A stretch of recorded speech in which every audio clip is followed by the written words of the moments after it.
everybody, and welcome back to another tutorial and or process video.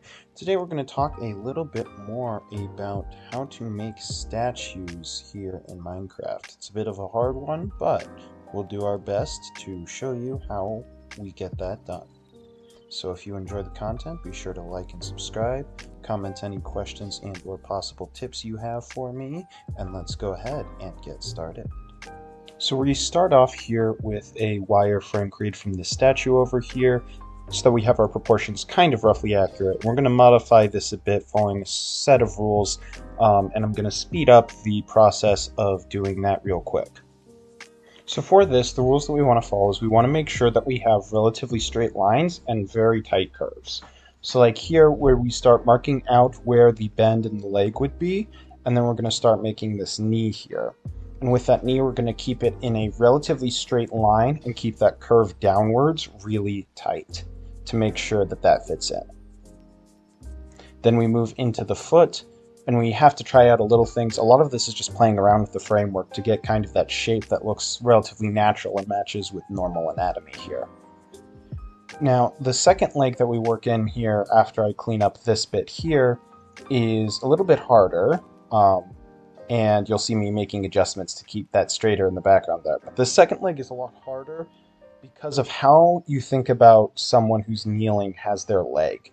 So they have their knee on the ground most of the time with their foot picked up, and a lot of that has to do with the leg shape. That's really hard to get in Minecraft.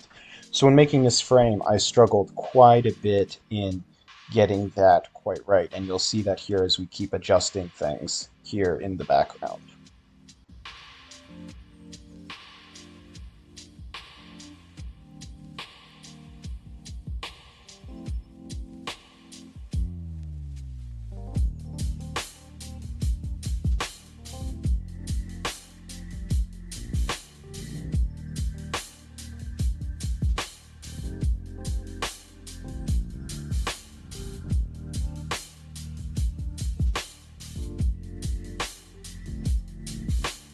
So now we're going to start with the head of the statue, which we're going to use this head design that I use for most of the statues here, and we're basically just going to replicate that here. So at the statue, you're going to start with that neck, which is this little cross shape here, which will be edited as we move along with it, and then we start to form this statue head with these slabs, starting to get the curvature in with it, using stairs as well to get roundness in the statue head. And that's just what we're doing, is making sure to copy this idea. We do have some additions here that we'll make as we move around for the nose, which is covered by these helmets, the helmet on the head in this case, as well as the eyes there. So you can just follow along here as we work on getting this head in place.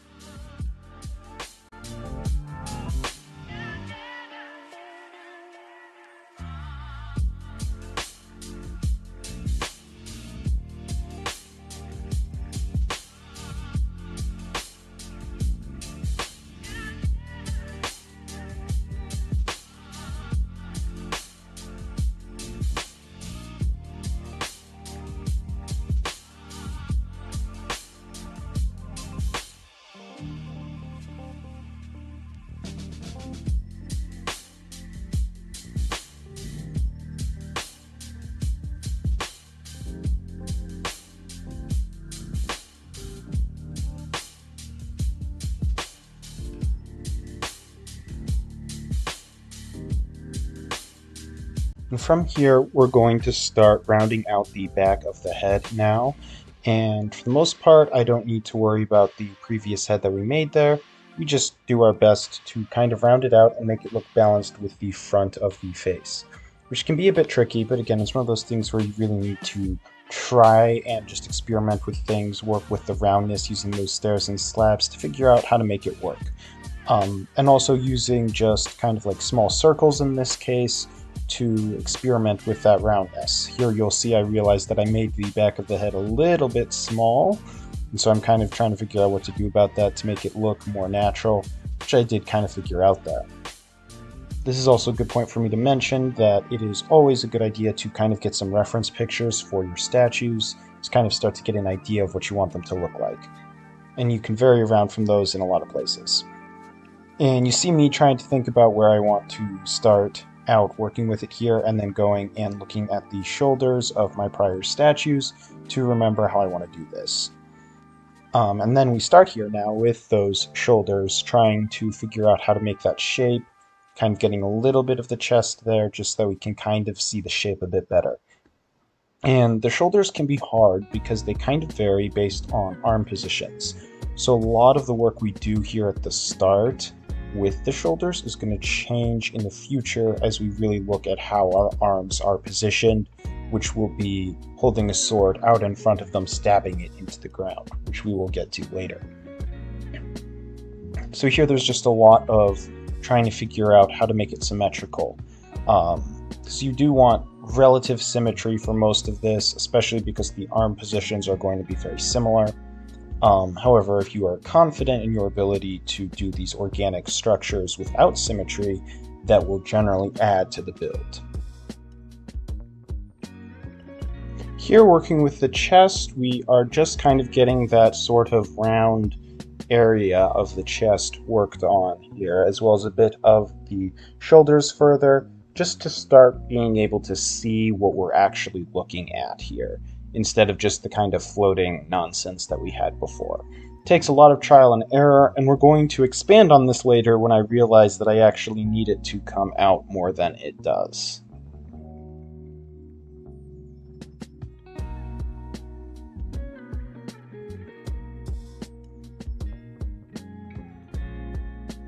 From here, we're going to work more on getting the shape of the torso going. So you'll see we start to bring that stone down, sort of at an angled piece here, and that's because we're going to have layering going backwards. We also take a brief time here where I take a closer look at the shoulder to kind of figure out how to make the shape look correct there, in conjunction with the upper body there. Then we once again go back to working on this torso section, getting it further down closer to where the hips would be located. And this is about the time that I realized that I kind of screwed up just a little bit. Stuff's looking kind of off. I think that I can maybe make it work better if I add that layering in, and it still just looks wrong. And that's when I realized it's because I did the upper chest slightly wrong, and I need to basically bring the entire section out by one block. So that's what you'll see here, is me trying to tweak that upper body area to make it actually look right, and it's not working out. And that's when I realize, after looking at some of the other statues, that it needs to come out one block. So we start working on that, and that's really all we're doing here, is taking the layer we already created and just moving it out one block so that we actually have the section there.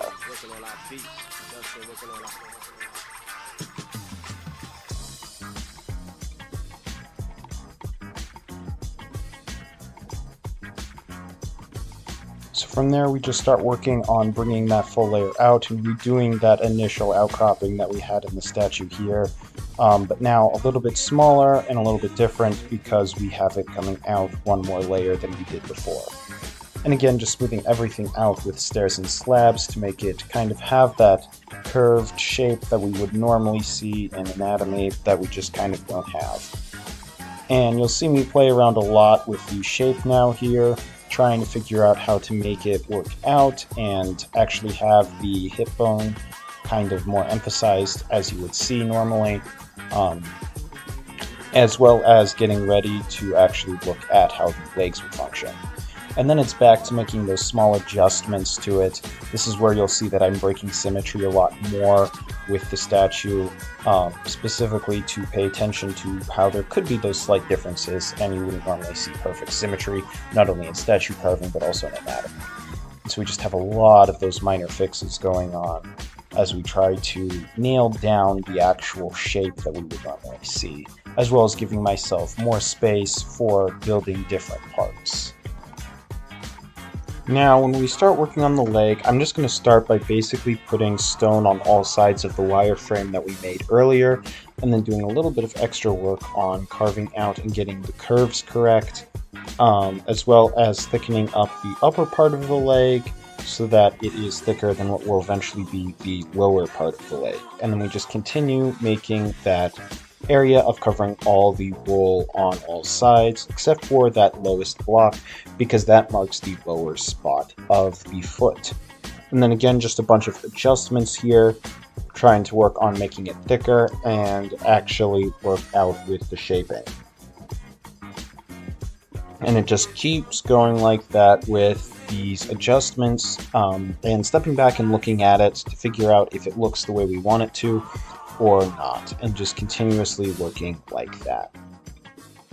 Then we are going to continue working on the leg further, just getting all the shapes correct as we move into also looking at the foot and figuring out how to make that look right. And it took quite a few tries working on the foot, as you'll see here, to kind of get the shape what I was looking for, trying to decide if I wanted to go for more like a boot on a foot or like an actual foot. And I kind of go for a mix of both, although it does take me a bit of tweaking to get it to what I think looked about accurate size-wise. And you'll see here just making a few more adjustments on that foot to get it to look what we want it to before starting on the next leg.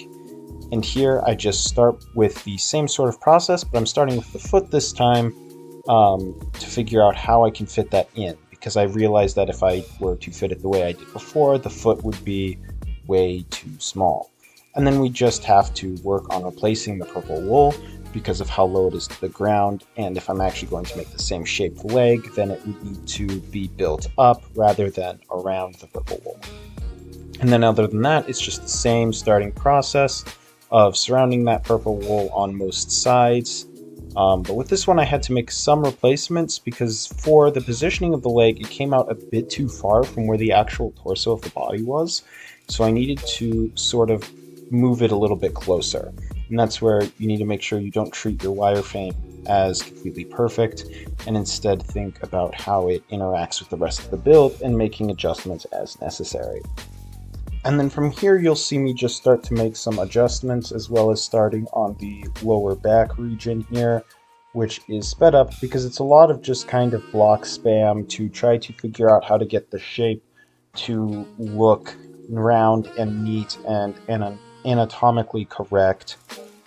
And it just takes a little bit of effort to do that, but for the most part it's just kind of spamming blocks right now to get a general idea of what that shape should look like and figuring out how to make it look natural. And for the most part, your own eyes should be relatively decent at figuring out what that kind of natural look is, and will generally kind of give you an idea if it isn't quite correct.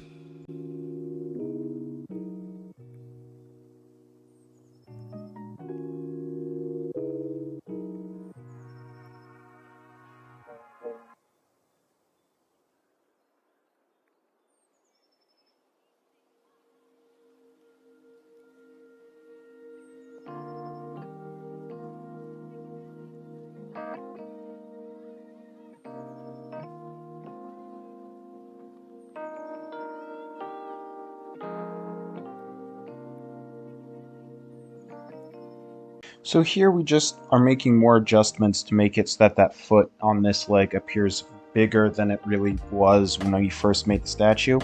So we're just making a lot of adjustments in this area, which again, you really need to just kind of look over stuff yourself with your own statue, figure out if it looks the way it is, figure out if the different parts like the feet are relatively the same in how they look in their proportions, and then make adjustments as necessary. Same with slabs and stairs, just figuring out where you need to put those based on the areas that need to be smoother or more angled. And then here we just continue working on the back of the statue, which you can kind of follow along here with the general shape that we're making.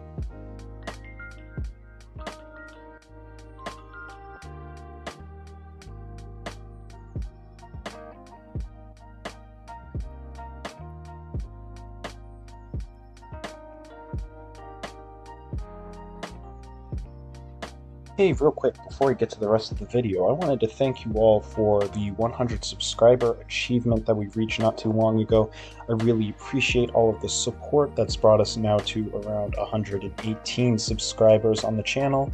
I really appreciate all that support, and I hope you'll continue with it. So thanks a lot, and I will continue to do my best making this content. And now, back to the video. Now we can get started on the arms of the statue. And in this case, we're going to ignore a lot of the wireframe while keeping it in mind just for the length of the arm, while we work on making the shape of the arm holding the sword, which is going to be stabbed into the ground. So here you can see I'm just trying to essentially remake that wireframe as I get rid of it there. And then we start by thickening up our kind of generic shape there and making it a bit wider and kind of curved, but you want to again keep avoiding those curves and think about the way that the bones in the arm bend. So you want basically two straight lines with a little bit of curve in between them for where the elbow would be. And from there we just continue working on thickening this up. Unlike the legs, you do want both the upper and lower arms to be roughly the same thickness. With the exception of, if you can, you want to have a taper towards the wrist, which is a bit hard to do at this scale, but if you're doing it at a larger scale, then you might be able to pull something along those lines off. And then you'll see that this once again just takes a lot of adjustments, a lot of trial and error, trying to figure out how to make it look there. Because the other thing to note is that a lot of arms will generally be, or at least appear, wider than they do thick in a lot of points, and it can be really hard to get that to look correct here. So it's just a lot of trial and error. And here you can see we're just making a lot of adjustments throughout the entirety of the statue. The arms, the legs, the back of it, all of it. We're just starting to make some minor adjustments that, while I was stepping back and looking at the statue, I thought just could use a bit of touch-up and a little bit of extra work to make it look a little bit better than it did prior.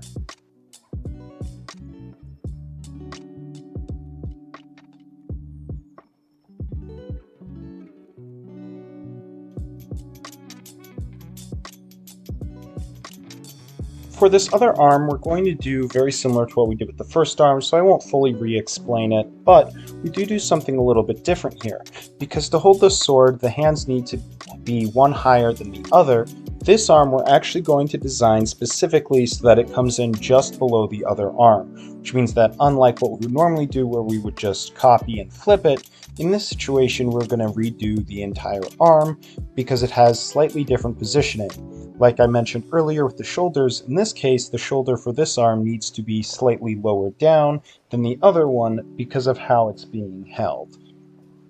And that affects the entire arm and the shape of the statue. So but after that, we just work on it like we would normally, making sure that it's thicker, kind of having that sort of roundish shape going on as we continue working through it. From there, you'll just see me continuing to make those adjustments, including those with slabs to start smoothing stuff out to make it look the way that I think it should look like.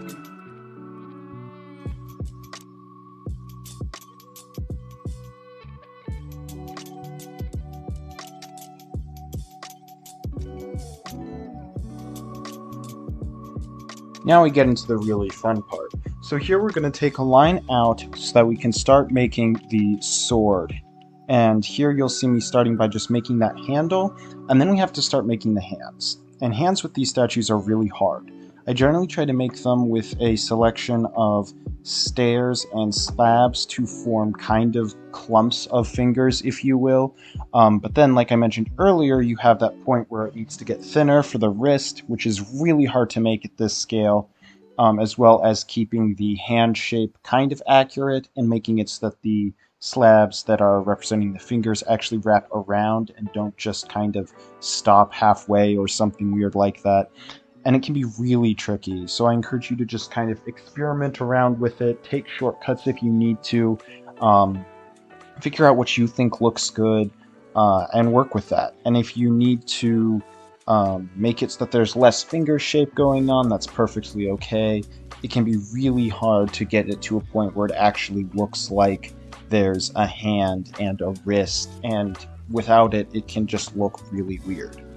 From there, you'll see that we just continue making those adjustments, though, with slabs and stairs to kind of get the shaping going correctly in there, because it just looked really awkward, and so I wanted to fix that up. Before we start, then, on the second hand here, where we do kind of a similar thing using those stairs and slabs to create the illusion of those fingers, and making sure that we kind of have that shape going. And it is really tricky. You'll see I think I did better on that second hand. I just need to kind of make a little bit more bulk going on for it. And then it's just about making those adjustments, figuring out all the little things that you aren't quite happy with, fixing them up and making them look just that little bit nicer. We of course continuously keep taking steps back here. This is the first time I showed one and didn't cut it, but we like to take those steps back just to see what's going on, figure out where those adjustments need to be made while looking at the full, bigger picture of the entire statue. And I just keep going on with these fixes, these additional slab parts to kind of smooth out the shape of the arm a little bit, give it a little bit more roundness than it had before to really try to emphasize the way that it should look. And again, it's a lot of trial and error, just figuring out how to make it look right, getting the shape of the back correct in there, figuring that out, how to make that work, and extending the shoulder a little bit to figure out how that shaping should go, and just a lot of little fixes and little tweaks.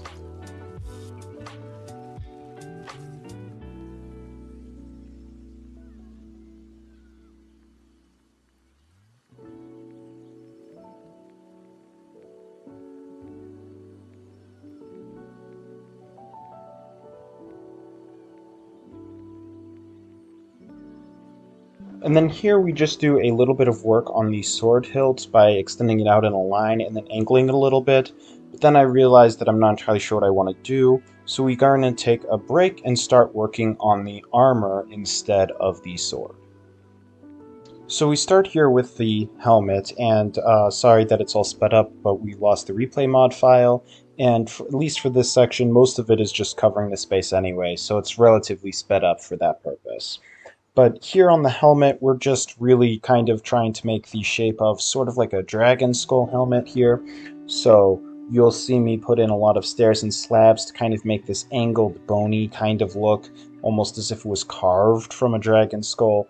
But a majority of the helmet, it really is just covering the head with whatever block of your choosing, leaving gaps for the eyes and the mouth, and just figuring out what kind of additional details you want to put on the head from that point. So you'll see, like, I leave a bit of a wider gap for the eyes, as well as here as we get over to the top portion, you'll see me make a little part coming down to cover the nose area as well as emphasize the eyes there as we make the helmet. But then again, it's just really covering up the rest of the head with those bone blocks and mirroring what we did on one side to the other.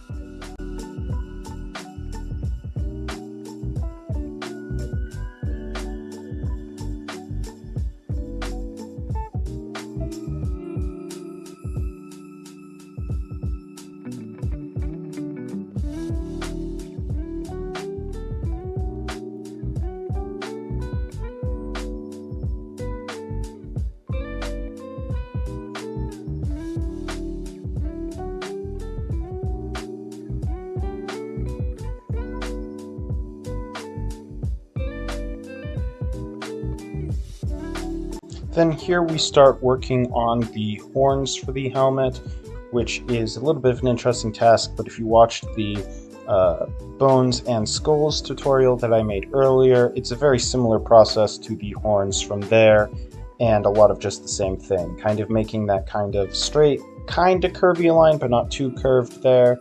And then we do one for the head as well here, just like so.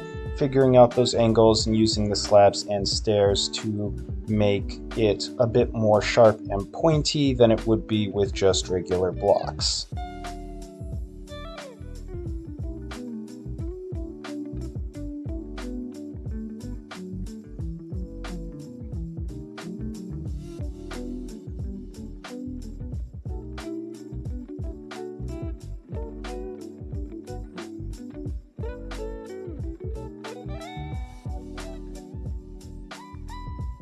And here's where we do our copy of the one horn. So we just set our two positions using our world edit wand like so here. Find our center point, use flip me, and copy to grab that, and then we paste it over there.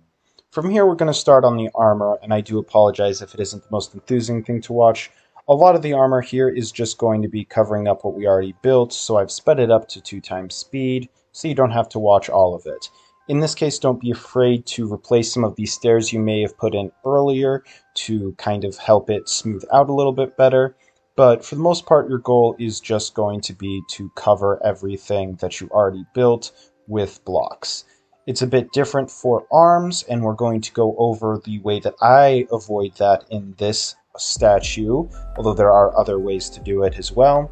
The important thing with the armor is to make sure that it appears as though you could actually put it on. So in some ways you want to make sure there's enough space for the head, which there could be like a two-piece plate that you could put on that would avoid that as well if you wanted to take that route. But here's where I make a really odd decision. I was looking at the statue and I decided that it looked kind of short and a little bit awkward, so I decided to move the lower part of the body down a lot, roughly 3 blocks there.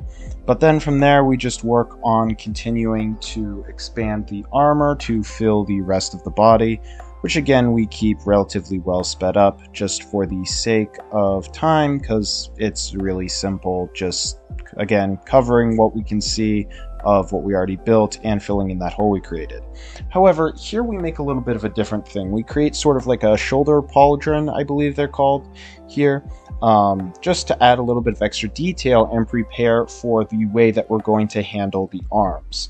So this would just be a little bit of outcropping to cover the seam of the chainmail that we are going to put in later. So it does serve a bit of a purpose, and it also has a bit of decorative nicety to it. But after creating our base design there, we just go back to the same old thing of doing the armor.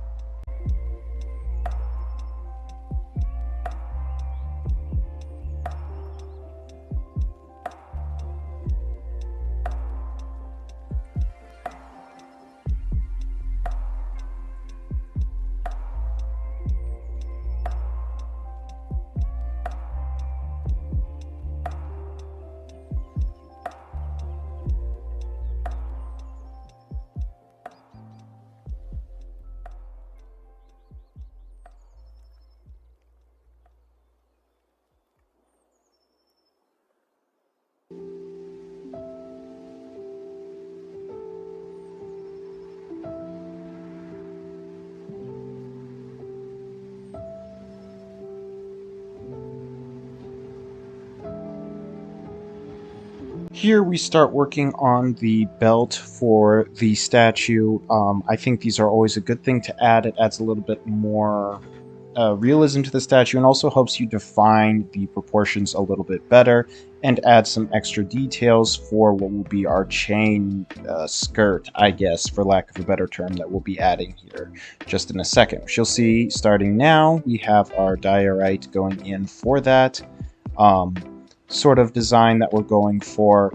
This is where you have to really start thinking about physics with the way that our statue is positioned with the kneeling part, and that's how the skirt will actually fall over that forward leg, as well as the backward leg a little bit too, how it will fold over that and actually be shorter as there is more material going over on that outward leg, which you will see me mess around with a lot later on in the video, just because of how hard it was to get the length right. And you'll see me messing up with this a lot as I try to figure out how to make it look right as we continue through the process of making all of this work. But right now I'm mostly just trying to cover up the actual part itself. As you see there a little bit, we start to look around at the statue and figure out how we want it to look. And from here, we're just doing a bunch of fixes and again, continuing on with the process of lowering down the chainmail skirt, as well as trying to make it look kind of pleated in a way. So we do that as well. And it really does take quite a bit of effort to make it look the way we want it to, but we get there in the end. So around this point, I start to realize that I want it to look a bit thinner around the waist because the waist doesn't really go in at all like it probably should. So I make some edits there before moving on with the rest of the detailing. Now here around this leg, we're going to kind of start to create a little bit of an angle so that it angles up as it goes towards the knee and then down as it goes away. Just to create that angle. From there, we just continue with the rest of the process of lowering this all down and getting that pleated texture working. As we reach the back leg, we do make a little bit of a change just to make sure that it drapes over the leg and doesn't have as much pleating as it would be stretched more around the leg. From here, we're going to start working on the arms of the statue in that chainmail area, trying to make it look like it is draping over the arms. So we're going to make the underside come down a lot more, whereas the top side is going to just cover it. This is also where we're going to get into having those angles. There's going to be a slight angle favoring the inside of the arm, so you're going to have an angle that's going to be closer to the elbow on the inside and farther away on the outside for the chainmail. And I don't do a very good job of that the first time, and you'll see me mess around and edit things and get around to that later. And we're doing the same thing on the other arm. I go a bit more drastic here with that little bit of part of the chainmail draping down, but really it's up to you and what you think looks good and how you want that to feel and look like. And we just make sure to tuck it under the pauldron and make sure that it appears to be tucked under the armor as best we can, because that's the kind of way that chainmail should look, so we want to make sure that we get that idea. You'll see me kind of emphasizing the angle a little bit more on this one, but it's still not great, and that's where you'll see me come around and start fixing that. Actually right here, it looks like I'm kind of working on fixing up that angle to make it more distinctive. And that's sort of what that pause there is actually, is I think I'm thinking about how it would angle and fixing it up so that it actually kind of meets that angle. Which again just really helps the statue come together a lot more and actually appear the way that it should. From there, we're going to lengthen the skirt down just a little bit because it is, compared to the way that it's raised up on the knee, not quite good enough. And we also add some additional details to make it appear as though that chainmail skirt is coming out from under the armor rather than anything else. We take a step back to take a look at it, and then we're going to start adding some details, sort of like these little rib bone type looking things to emphasize that it's supposed to be bone armor rather than anything else here in the front. And we take a quick look at that to make sure everything's actually symmetrical and lined up and nice before we take a look at the back and start to add this sort of spine detail in the back with stairs and slabs to kind of emphasize how it should look, just to make it a nice little detail, make the armor a little bit less flat and a bit nicer to look at. After being sure that we're okay with all of that, we go back to working on the sword to fix up the hilt and then work on the blade here at the end. So with the hilt, I'm just making it a bit thicker so that it actually looks like it could hold the blade. I also believe that I will make it a bit longer later on, although I don't think I get to it in the actual video. It was a change I made later after reviewing all of the work.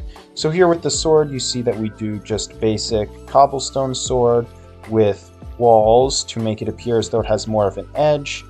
And with that, we are pretty much done with the video. So I hope that this tutorial was helpful, and I hope that you can do some really creative things with these ideas and concepts.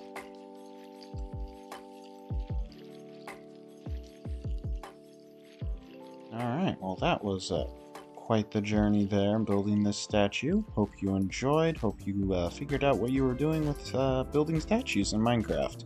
And with that, be sure to like and subscribe if you enjoyed, share any thoughts you have in the comments, and I'll catch you in the next video. Thanks for watching.